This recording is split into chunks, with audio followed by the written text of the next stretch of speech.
کجاستون؟ تو اتاق. یعنی الان اینجاست؟ بله.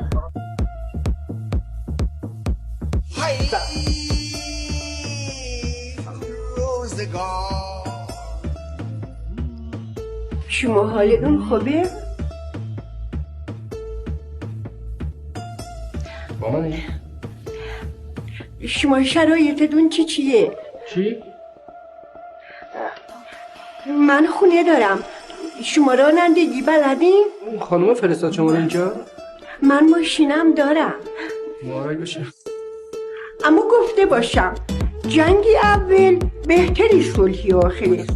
من برای مادر شوهر آشپزی نمی‌کنم.